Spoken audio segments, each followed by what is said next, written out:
Ça y est, les parlementaires ont voté par 100 voix contre 43 la prolongation de l'état d'urgence sanitaire jusqu'au 1er juin, puis jusqu'au 31 décembre pour le cadre général de l'action. L'hémicycle se vide. Je ne crois pas que les parlementaires aient réalisé, les députés, notamment de la majorité, qu'ils votaient la fin de la séparation des pouvoirs pendant l'état d'urgence sanitaire et qu'ils donnaient les pleins pouvoirs à Emmanuel Macron, qui, à la tête d'un conseil de défense, sans compte-rendu, avec un comité scientifique, sans compte-rendu, décide de vos atteintes aux libertés, c'est-à-dire de l'heure à laquelle vous avez le droit de sortir de chez vous, 18 h, ou de rentrer plus exactement, de l'interdiction de réunion publique de plus de 6 personnes. Donc aujourd'hui, dans notre pays, à la différence de tous les autres pays, toutes les autres démocraties, c'est un homme seul et son gouvernement, assisté d'un conseil scientifique, avec certains conflits d'intérêts douteux, qui prennent des mesures portant atteinte à nos libertés. Et ce soir, l'Assemblée nationale a voté cela. Je suis très triste. Je suis très triste de voir des députés de la majorité qui donnent des leçons de démocratie à la terre entière, qui viennent de transférer les pouvoirs des représentants de la nation à l'exécutif. Je ne crois pas que les Français se rendent compte de ce qui se passe ici.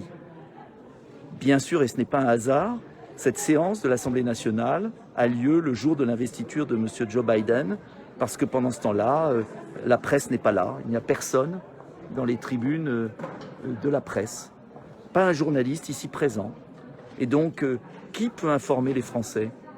On peut tout à fait accepter un débat sur les mesures sanitaires.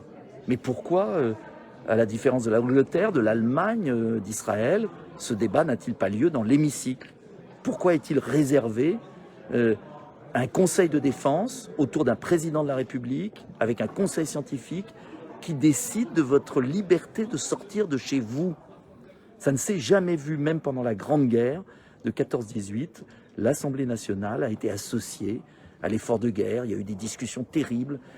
Les chefs militaires étaient astreints à venir s'expliquer devant la commission de la défense où Clémenceau excellait. Et c'est d'ailleurs dans cette assemblée que sont nées les conditions du sursaut. Donc je vous le dis, ce qui se passe aujourd'hui en France est ahurissant. Jusqu'au 1er juin, état d'urgence sanitaire, c'est-à-dire que le Parlement ne débat plus, ne vote plus, ne contrôle plus les décisions du gouvernement en matière sanitaire. Mais cela va jusqu'au droit du travail. Et puis, le cadre est mis jusqu'au 31 décembre. Cela veut dire que depuis mars 2020, si cela se poursuit jusqu'au 31 décembre, nous vivrons 2 ans dans un état d'urgence sanitaire où le Parlement ne vote plus les lois qui concernent la liberté des Français d'aller et venir. Je vous invite à partager ces vidéos. Je ne sais pas combien de temps encore nous pourrons les partager. Je vous invite à alerter les Français. Il n'est pas normal que les députés de la majorité aient privé l'Assemblée nationale et le Parlement de son pouvoir de contrôle et de législateur. Au nom d'une urgence sanitaire qui n'est plus une urgence, même si c'est un drame, eh bien la Constitution disparaît, la séparation des pouvoirs disparaît. Mais comment accepter cela? Je prendrai des initiatives dans les jours qui viennent pour alerter les Français et préparer le sursaut, car j'ai une autre idée de la France, quelle que soit l'opinion. On a parlé avec M. Ruffin, avec des centristes, avec des républicains, avec Debout la France.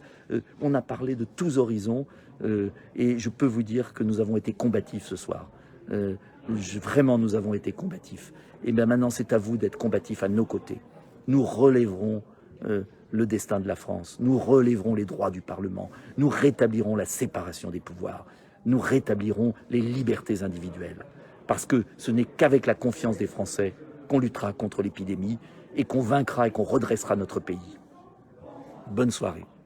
On est mal, on est mal, on est mal. Mal, mal, on est mal. On est mal, on est mal, on est mal. On va être mal, mal, mal. On est mal, on est mal. Mal, on est mal.